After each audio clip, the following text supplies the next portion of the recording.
विदर्भ राज्य आंदोलन समिति जो लड़ रही है वो स्वतंत्र विदर्भ राज्य के लिए लड़ रही है, किसी कुर्सी की लालच में नहीं लड़ रही कि हमको अब मुख्यमंत्री बनना है।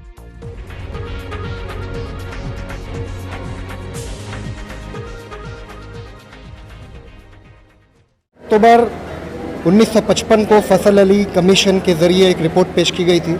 वो रिपोर्ट क्या थी और फैसल अली कौन थे, उनके साथ साथ और कितने मेंबर थे, इस बारे में आइए जानकारी लेते हैं नितिन अवस्थी जी से। फैसल अली कमीशन में 3 मेंबर थे और ये 10 अक्टूबर 1955 को जो सेंट्रल की एक आयोग होता है उसने ये रिपोर्ट पेश की थी कि विदर्भ राज्य एक सक्षम राज्य है। उसका मेन मुद्दा ऐसा है, जब अंग्रेज़ों का शासन था तो द्वितीय विश्व युद्ध जब हुआ, द्वितीय विश्व युद्ध में अंग्रेज हार गए थे, तब उनको ये एहसास होने लगा था कि हमको भारत को आज़ाद करना पड़ेगा। तब उन्होंने ये डिसीज़न दिया था कि हम आपको आज़ाद करने वाले हैं। तब एक कमेटी का निर्माण किया गया था जिसमें अपने को राज्यों का निर्माण करना था। उसी कमेटी में एक फैसल अली कमीशन भी बनाया गया था 1953 में, जिसको ये रिपोर्ट देनी थी कि विदर्भ राज्य सक्षम है या नहीं है, या उसे पश्चिम महाराष्ट्र में विलीन करना चाहिए। इस रिपोर्ट को तैयार करने के लिए उन्होंने नियर अबाउट 2 साल का वक्त लिया। यानी 1993 में यह कमीशन गठित हुआ और 1995 में 10 अक्टूबर को उन्होंने एक रिपोर्ट पेश की। उसमें इस रिपोर्ट को कहा गया, तब कांग्रेस की सरकार थी, कांग्रेस सत्ताधारी पार्टी थी, तब वो ये कहा गया था कि विदर्भ राज्य एक सक्षम राज्य है। मीन्स विदर्भ में की जो भौगोलिक स्थिति का मतलब हो गया आपकी खनिज संपत्ति, यहाँ मैंगनीज है, कोयला है, वन संपत्ति है। और दूसरी चीज़, विदर्भ राज्य यह भूमि क्षेत्र, जिस तरह नदियों, जिस प्रकार की नदियाँ थी, अगर उनको अपन धरण बना के या सही तरीके से उसका उपयोग करते हैं तो विदर्भ एक सक्षम राज्य में पूरे भारतवर्ष में विकसित होगा। यह फैसल अली कमीशन में कहा गया था। लेकिन उस समय की कमीशन ने फैसल अली कमीशन को दरकिनारा करते हुए विदर्भ राज्य को 1 मई 1960 में महाराष्ट्र में मिला दिया, जिसके दुष्परिणाम आज हमको दिखाई दे रहे हैं सदियों से। उस समय यह कहा गया था कि फैसल अली कमीशन द्वारा यह मांग रखी गई थी कि अगर विदर्भ राज्य अकेला रहता है तो यह भारत का सबसे सर्वश्रेष्ठ राज्य बन के उभरेगा। किंतु जन सत्ताधारी पार्टियों ने अपने मतलब के लिए, अपने स्वार्थ के लिए फैसल अली कमीशन को दरकिनारा करते हुए विदर्भ राज्य को पश्चिम महाराष्ट्र में विलीन कर मुंबई में मिलाकर एक महाराष्ट्र राज्य की निर्माण कर दिया। किंतु उसके बाद जो हमारे विदर्भ राज्य को मिलाने के वक्त जो 1953 में जो शर्तें रखी गई थी, उन शर्तों में जनसंख्या के आधार पर 23% हक, मैं आरक्षण की बात नहीं कर रहा हूँ, मैं हक की बात कर रहा हूँ, वो हर जाति, हर धर्म, हर किसी के लिए लागू था कि 23% जो हक है वो विदर्भ राज्य को सरकारी नौकरियों में भी दिया जाएगा, 23% पैसा विकास निधि में दिया जाएगा, 23% औद्योगिक क्रांति में दिया जाएगा। औद्योगिक क्रांति का मतलब है कि विदर्भ राज्य में सभी प्रकार के कारखाने जो कच्चे माल से रिलेटेड है, जैसे मैंगनीज हो गया, कोयला हो गया, वन संपत्ति हो गया, इनके लिए खोले जाएंगे। लेकिन इन्हीं सभी मुद्दों को महाराष्ट्र गवर्नमेंट ने पूरी तरह कचरे के डब्बे में डालते हुए आज की परिस्थितियों में विदर्भ राज्य को कंगाल घोषित कर दिया है।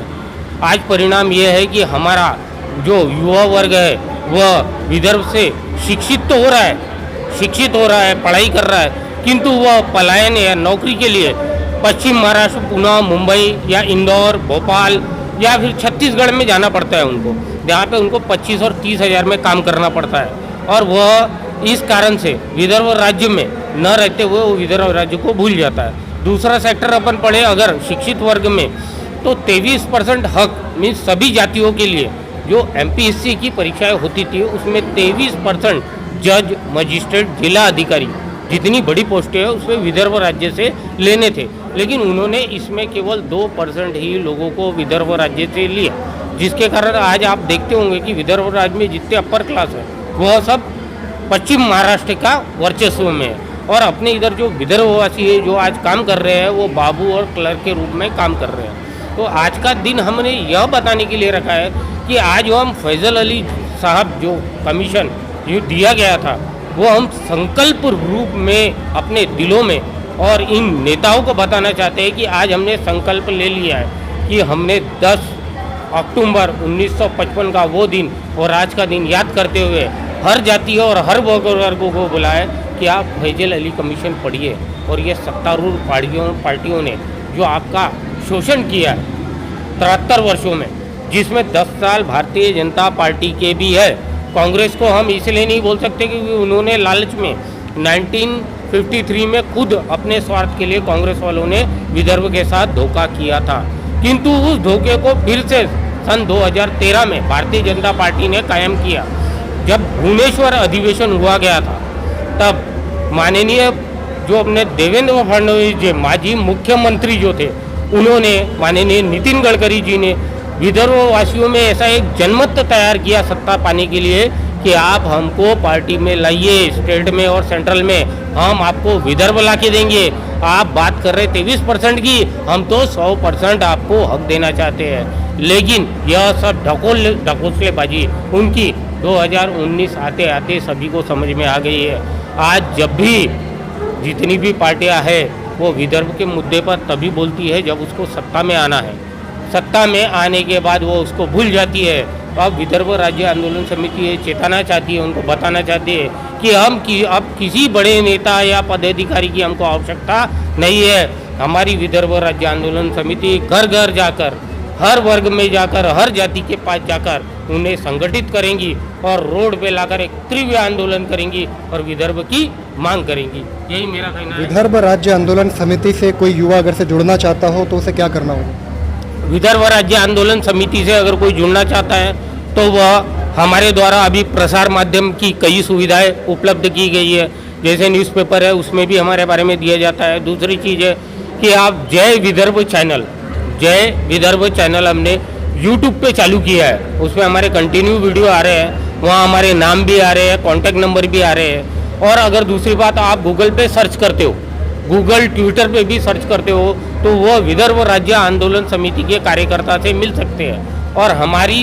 विदर्भ राज्य आंदोलन समिति जो लड़ रही है वो स्वतंत्र विदर्भ राज्य के लिए लड़ रही है, किसी कुर्सी की लालच में नहीं लड़ रही कि हमको अब मुख्यमंत्री बनना है, हमको सत्ता का शोषण करना है। नहीं, विदर्भ राज्य आंदोलन समिति का मेन उद्देश्य है विदर्भ की स्वतंत्रता और उसकी उन्नति। हमारा कहना नहीं है कि हमको सिंहासन चाहिए, हमको मुख्यमंत्री बनना है, हमको राज्य मंत्री नहीं।